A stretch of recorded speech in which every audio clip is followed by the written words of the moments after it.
सर्वप्रथम सर्व स्वामी भक्तांचे पुन्हा एकदा खूप खूप मनापासून स्वागत आहे। स्वामी भक्तांनो, आज खूप सुंदर असा अनुभव घेऊन तुमच्यासमोर आली आहे। चला तर मग वेळ न लावता या अनुभवाला सुरुवात करूया। ताई म्हणतात, सर्वप्रथम सर्वांना श्री स्वामी समर्थ। मला मायन बापन आत्मबंधू, सका सोयरा सर्व तू दीनबंधू। तुझा मात्र आधार या लेकराला, समर्था तुम्हा विन प्रार्थो कोणाला। या ब्रह्मांडाचे चालक मालक पालक भगवान श्री स्वामी समर्थ महाराज यांना कोटी कोटी प्रणाम करून मी माझा अनुभव इथे शेअर करत आहे। स्वामी भक्तांनो, मी पारनेर येथील रहिवासी आहे। माझे नाव सुषमा। आज मी तुम्हाला माझ्यासोबत जे काही घडले आहे ते सर्व काही सांगणार आहे। स्वामींची प्रचिती, स्वामींचं लीला आणि हम गया नहीं जिंदा हो। त्याचबरोबर स्वामींनी भिवू नकोस मी तुझ्या पाठीशी आहे या ब्रीदवाक्याला कसे स्वामी साथ देतात ते आज मी तुम्हाला सांगणार आहे। स्वामी भक्तांनो, मी लग्नाच्या अगोदरपासूनच स्वामी सेवेमध्ये होती, कारण जेव्हा माझी आई स्वामी सेवा करायची तेव्हापासूनच मी स्वामींची सेवा करू लागले होते। त्यानंतर लग्न झाले। लग्न झाल्यानंतर स्वामींची सेवा हळूहळू कमी होत गेली, पण स्वामींवरची श्रद्धा भाव तसाच होता। फक्त स्वामींचं नामस्मरण करणे एवढी सेवा माझ्याकडून घडत असायची। माझे मिस्टरही खूप छान, घरची परिस्थिती छान, सर्व काही अनुकूल होतं, कुठलीच कमतरता नव्हती। स्वामी कृपेने खूप काही सुखी मी होते। पण मला प्रेग्नेन्सी राहिल्यानंतर मला मुलगी झाली। खूप आनंद झाला, सर्वजण आनंदित होते। त्यानंतर 2 वर्ष गेले। 2 वर्षानंतर मला पुन्हा प्रेग्नेन्सी राहिली। आता सर्वांना वाटत होतं की मुलगा होईल म्हणून, पण मला पुन्हा मुलगा झाला नाही तर मुलगीच झाली। माझी स्वामींची त्यावेळेस एवढी काही सेवा नव्हती, थोडीफार मी सेवा करायची, पण मी प्रत्येक देवाला जिथे जात होती तिथेच देवाला नवस करत होती की मला मुलगा होऊ द्या, मी तुम्हाला हे करील, असं देवाचा नवस मी करत होती। पण स्वामींवरतीच एका देवावरती मी विश्वास न ठेवल्यामुळे मला याचं फळ माझी मुलगी झाली। मला असं वाटत होतं मुलगा होईल, पण मुलगा झाला नाही। त्यामुळे सर्वजण खूप नाराज झाले, मीही खूप नाराज झाले। आणि मग मी हळूहळू दिवस असे गेले आणि पुन्हा स्वामी सेवेला लागले। पुन्हा पहिल्यासारखी मी स्वामी सेवा करू लागले। आता सर्व काही स्वामी कृपेने व्यवस्थित चालू होतं। माझ्या दोन्ही मुली ह्या खूप छान, खूप आनंदात, खूप सुखी होत्या। असंच खूप दिवस झाले आणि आम्ही गावी गेलो होतो।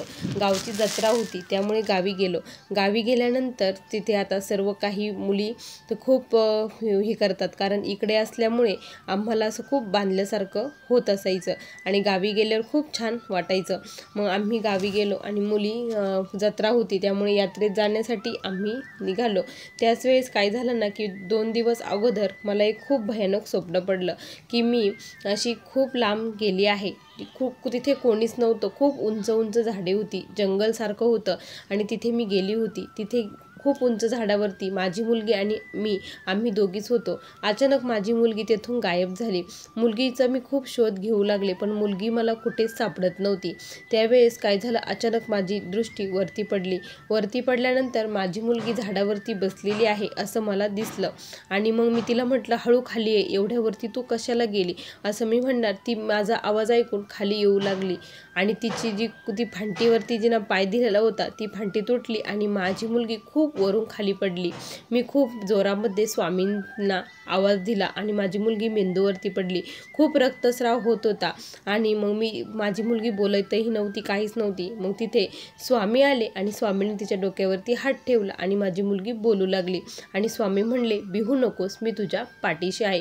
असं मला स्वप्न पडलं। हे एवढं स्वप्न भयानक कसं पडलं, मी सकाळी खूप विचारत होते की मला असं का बरं स्वप्न पडले। मी माझ्या दोन्ही मुलींना बघितलं तर दोन्हीही व्यवस्थित झोपलेल्या होत्या। म्हटलं ठीक आहे। मग आम्ही दुसऱ्या दिवशी यात्रेमध्ये जाण्यासाठी निघालो। सर्व काही तयारी वगैरे झाली आणि आम्ही यात्रेत गेलो, फिरलो वगैरे, सर्व काही तिथे मजा केली। मुलींनाही खूप आनंद वाटला, खूप छान वाटत होतं।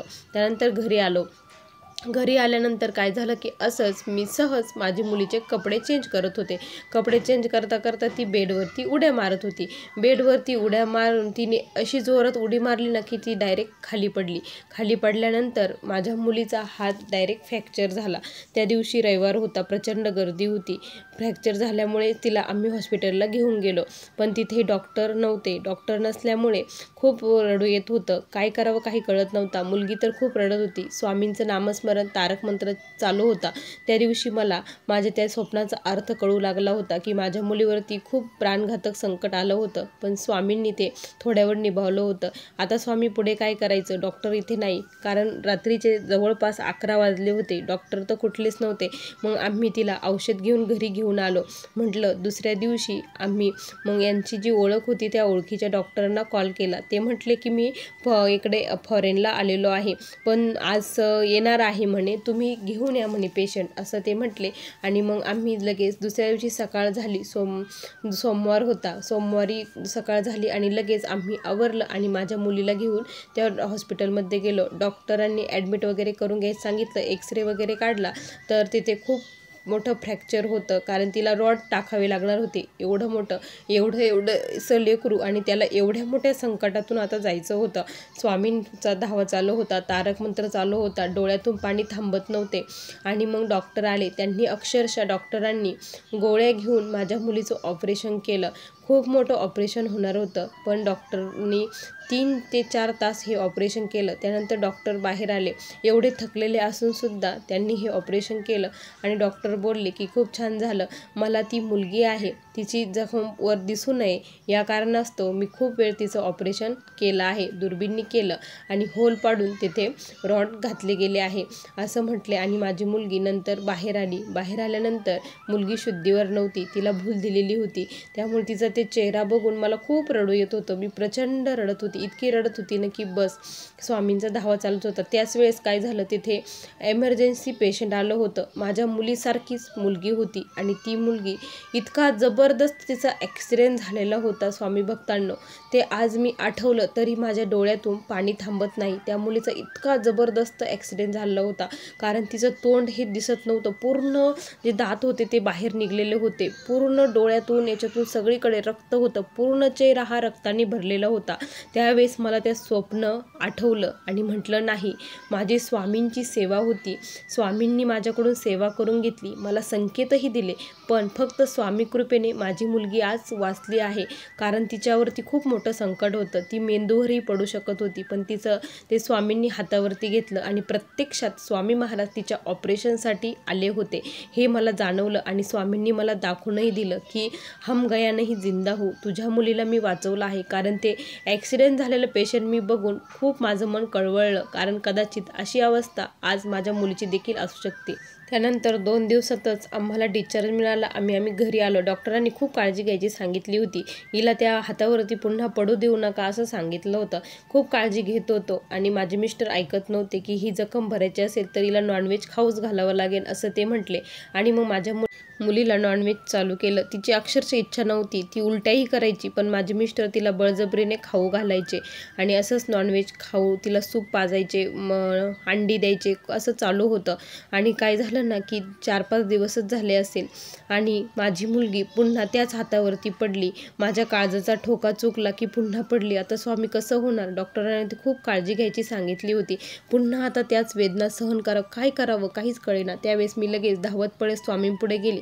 स्वामींना मुजरा केला की स्वामी आता काही होऊ देऊ नका, सर्व काही व्यवस्था असू द्या, मी लगेच श्रीपाद श्रीवल्लभ पारायणाला बसते असं मी स्वामींना बोलली. आणि रात्र गेली, औषध दिलं. जर मिस्टर बोलले की आता जर बरं नाही वाटलं तर आपण सकाळी तिला हॉस्पिटलला घेऊन जाऊ. मी खूप बोलणी खाल्ली आणि त्यानंतर सकाळ झाली. माझी खूप धाकधूक होत होती, काय होणार आहे. मी पारायणाला तर बसली होती, आता मुलीला हॉस्पिटलला घेऊन जावं लागेल का काय असंही वाटत होतं. आणि पण मुलगी उठली तर म्हणत होती आई माझं दुखत नाही, व्यवस्थित आहे. त्यावेळेस खूप एक मनाला आधार वाटला आणि श्रीपाद श्रीवल्लभ पारायण माझे सुरू झाले. माझे पारायण सुरू असताना माझ्या मिस्टरांनी पुन्हा ऐकलं नाही आणि तिला नॉनव्हेज हे खाऊच घालत होते. बळजबरीने तिला खाऊच घालत होती. माझी इच्छाही नव्हती तरी खाऊ घालत होते. त्यानंतर माझं पारायणाचा हा 6वा दिवस होता. 6व्या दिवशीच माझ्या मुलीला उलट्या हे सुरू झाल्या. मध्यरात्रीपासून ती खूप उलट्या करू लागली. आता हे काय झालं, नवीनच दुसरं कसं आलं, कारण तिला आदल्या दिवशीच मिस्टरांनी नॉनव्हेजचं खाऊ घातलं होतं. मी त्यांना म्हणत होते घरात पारायण चालू आहे, तुम्ही खाऊ घालू नका म्हणून, पण त्यांनी माझं ऐकलं नाही.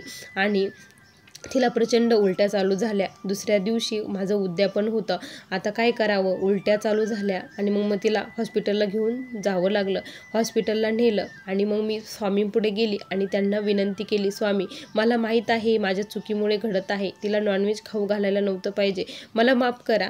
श्रीपाद प्रभू, श्रीपाद राजन, शरणम प्रपद्ये. तुम्ही खूप दयाळू आहात ना, तर माझ्यावरती ही कृपा करा.